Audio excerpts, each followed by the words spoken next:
চৈত্র মাসকে বলা হয় শিবের মাস। চৈত্র মাস এমন একটা মাস, জানবেন এই মাসে যদি আপনি ভগবান শিবের কাছে মন থেকে কিছু প্রার্থনা করেন, আপনি যদি কোনো সমস্যায় থাকেন, সেই সমস্যার কিন্তু দ্রুত সমাধান হয়। শুধু তাই নয়, এই বছরের যে চৈত্র মাসটা আপনার 16ই মার্চ সোমবার পড়েছে। দেখুন, সোমবারটা তো স্পেশালি বলা হয় বাবার দিন, শিবের বার বলা হয় সোমবার। আবার আপনারা লক্ষ্য করুন, এই সোমবারটা কিন্তু শিবের দিন যেমন, আবার সোমবারটা শুরু হচ্ছে পয়লা চৈত্র। খুব অত্যন্ত ভাইটাল এই মাসটা, চৈত্র মাসটা। তো আজকে আমি এমন একটা টিপস আপনাদের বলে দেব, আপনাদের যে কোনো ইচ্ছে পূরণ হবেই, হতে বাধ্য। যারা সত্যিকারের সমস্যায় আছেন যে কোনো বিষয় নিয়ে, দেখুন মানুষের সমস্যা মনে রাখবেন এক এক জনের কিন্তু এক এক রকমের হয় সমস্যা। সমস্যা সব মানুষের কখনো কিন্তু একরকম সমস্যা হয় না। কিছু মানুষের আছে দেখবেন তাদের অর্থনৈতিক বা টাকা পয়সার সমস্যা কিন্তু প্রচণ্ড রকমভাবে থাকে, প্রচুর টাকা পয়সার সমস্যা থাকে তাদের। মানে এক্ষুনি তারা যদি হাতে বেশ কিছু অর্থ পায়, তখন তাদের কিন্তু সেই জিনিসটা ভীষণ ভালো হয়, অর্থাৎ তাদের প্রচণ্ড রকমভাবে অর্থের প্রয়োজন হয়। তাহলে আর্থিক কষ্ট অনেক মানুষের রয়েছে। দ্বিতীয়ত, যদি আপনারা পর্যবেক্ষণ করেন তাহলে দেখবেন কিছু মানুষের এরকম একটা সমস্যা আছে, সেটা হচ্ছে পারিবারিক সমস্যা। অনেকের দেখুন ফ্যামিলির মধ্যে শান্তি থাকে না, স্বামী স্ত্রীর মধ্যে সমস্যা, মা বাবার মধ্যে সমস্যা, মানে ফ্যামিলির মধ্যে সবসময় যেন একটা অশান্তি। অনেকে মানে বাড়িতে যায় না বা বাড়িতে গেলেই একটা অশান্তি, তার জন্য তার বাড়িতে ভালো লাগে না। দেখবেন অনেকেই আপনাদের চেনা পরিচয় মানুষদের মধ্যেই দেখবেন তারা বলবেন। তো এটা একটা সমস্যা। অনেকের হতে পারে প্রেম ভালোবাসারও একটা সমস্যা, এটাও তো একটা সমস্যা ইন্ডিভিজুয়ালি। অনেকের দেখবেন সম্পর্ক নিয়ে একটা সমস্যা, সম্পর্কে একটা টানাপোড়েন চলছে কাছের মানুষের সাথে। অনেকের দেখবেন কোনো কিছু একটা আপনি ইচ্ছা করছেন, কোনো কিছু কিনবেন, আপনি বারবার করে চেষ্টা করছেন কিন্তু কোনোভাবে সেই জিনিসটা আপনি পাচ্ছেন না। বারবার করে আপনার চেষ্টা কিন্তু ব্যর্থ হচ্ছে, আপনি সেই চেষ্টায় কিন্তু সফল হতে পারছেন না। বারবার করে আপনি চেষ্টা করে যাচ্ছেন, এরকম কিন্তু অনেকটা ঘটনা রয়েছে। তো এই যে ঘটনাগুলো আমরা দেখতে পাই বারবার করে, যে একটা মানুষ বারবার করে ব্যর্থ হচ্ছে, সে কোনোভাবে সফলতা পাচ্ছে না যে কোনো বিষয় নিয়ে।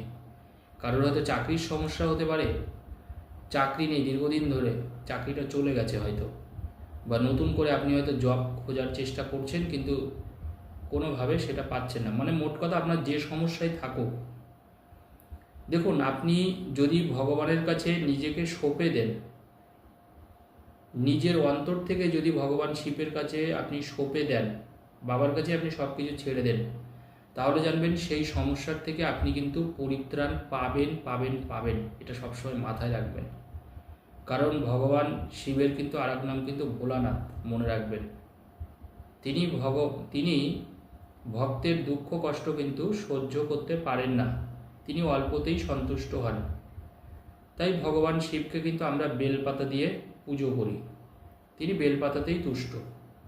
সামান্য একটা বেলপাতাতেই ভগবান শিবকে তুষ্ট করা যায়, যদি আপনি সত্যিকারের মন থেকে তার কাছে কিছু চান। তো যাই হোক, চৈত্র মাসটাই জানবেন খুব একটা মঙ্গলময় মাস, এবং এটা আমাদের কাছে একটা সুযোগ।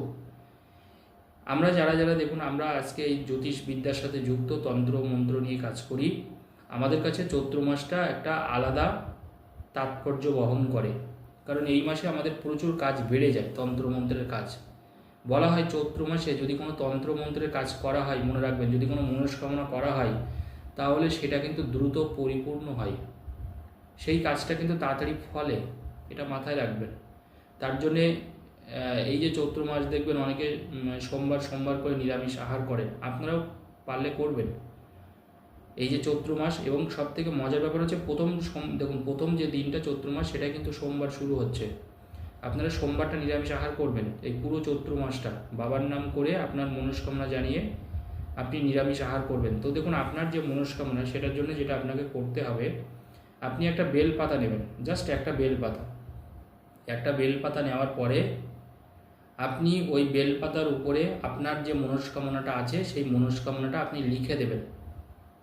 একটা বেলপাতার উপরে আমরা জানি 3টে পাতা থাকে, তো ওই 3টে পাতার উপরেই আপনার যে মনস্কামনা আছে সেই মনস্কামনাটা আপনি লাল কালির কলম দিয়ে, নতুন একটা লাল কালির কলম দিয়ে ছোট করে সেই মনস্কামনাটা লিখবেন। আর কিচ্ছু না, শুধু সেই মনস্কামনাটা লিখে দেবেন। লিখে দেওয়ার পরে উল্টো দিকের পাতাতে একটা পাতায় মানে যে 3টে পাতা থাকে 3টে পাতার উপরে আমি বললাম আপনার সমস্যাটা লিখবেন। মনে করুন আপনার অর্থনৈতিক সমস্যা লিখবেন, টাকার দরকার, লিখে দেবেন। যদি আপনার অশান্তি চলে তাহলে অশান্তির সমস্যা সেটা লিখে দেবেন। প্রত্যেকটা পাতায় ছোট করে লিখবেন অশান্তির সমস্যা। যদি আপনার কাজের দরকার হয় কাজের দরকার লিখে দেবেন, শুধু ওইটুকুই। 3টে পাতার উপরেই লাল কালি দিয়ে, আশা করি আপনারা পরিষ্কার আমার কথা বুঝতে পারছেন। 3টে পাতার উপরে লিখবেন।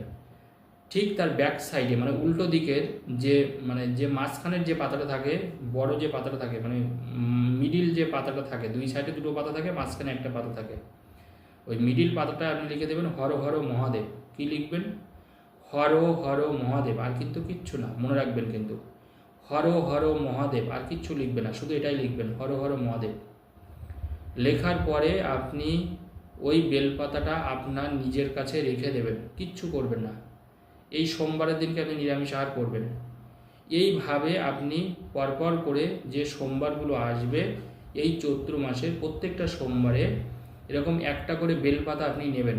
শিব ঠাকুরের নাম করে একটা করে বেলপাতা আপনি কিন্তু অবশ্যই নেবেন, এবং সোমবার দিনটা আপনি নিরামিষ আহার করবেন। মাছ মাংস ডিম এগুলো একদম খাবেন না। তো ওই বেলপাতার উপরেও কিন্তু সেমটাই লিখবেন, মানে 3টে পাতার উপরেই আপনার যে সমস্যা সেটা লিখবেন লাল কালি দিয়ে। যেটা আপনি প্রথম দিন লিখেছিলেন সেই কথাটা আপনি আবার রিপিট করবেন, মানে আবার লিখবেন পুনরায়। লেখার পরে ঠিক তার উল্টো দিকে মাঝখানের পাতায় হর হর মহাদেবটা আপনি লিখে দেবেন। আবার ওই বেলপাতাটা আপনার কাছে রেখে দেবেন। এইভাবে আবার পরে নেক্সট সোমবার আবার ওই একই জিনিস আপনি করবেন। এইভাবে পরপর করে যে কটা সোমবার থাকবে নিরামিষ আহার করে ওই বেলপাতাটা আপনি রেখে দেবেন। ওই বেলপাতাগুলো রেখে দেওয়ার পরে ওই বেলপাতাগুলো আপনি কি করবেন, ওই বেলপাতাগুলো আপনি কিন্তু ফেলবেন না।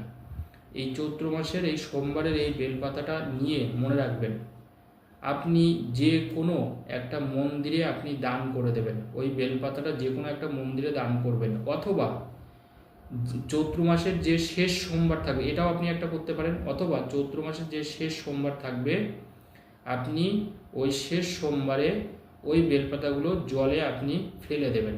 অর্থাৎ নদীর জলে দিতে পারেন, পুকুরের জলে দিতে পারেন, পরিষ্কার জলে আপনি ওই বেলপাতাগুলো ফেলে দেবেন, অথবা আপনি মন্দিরে দিয়ে দেবেন। ওই বেলপাতাগুলো যে কোনো মন্দিরে আপনি ওই বেলপাতাগুলো দিয়ে দেবেন আপনার মনস্কামনা জানিয়ে।